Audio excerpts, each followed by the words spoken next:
কি করলেন? নলকুবেরকে অভিশাপ দিলেন। কি অভিশাপ দিলেন? যে তোমরা শিষ্টাচার জানো না, হ্যাঁ, অতএব তোমাদের আমি অভিশাপ করছি। কি অভিশাপ? যে তোমরা গিয়ে বৃক্ষরূপে জন্ম নাও। এই যখন অভিশাপ করে ফেললেন, তখন নলকুবের মণিগ্রীব দুই ভাই দুইজনে এসে কি করলেন? নারদমুনির পায়ে ধরলেন।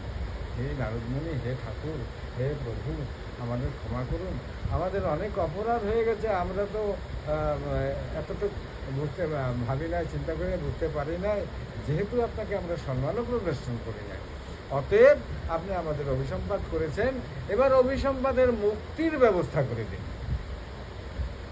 যখন এই কথা বলল, তখন নারদমুনি বলল, যাও তোমরা বৃন্দাবনে গিয়ে বৃক্ষরূপে জন্ম নাও।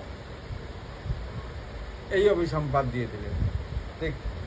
সেখানে তিনি এবার মণিগ্রীব আর নলকুবের এসে বৃন্দাবনে বৃক্ষরূপে জন্ম নিলেন। যেখানে তারা বৃক্ষরূপে জন্ম নিলেন, তাদের টাইম সময় দিয়েছিল 100 বছর। 100 বছর পরে তোমরা কৃষ্ণের স্পর্শ পেয়ে তখন তোমরা উদ্ধার হইবে।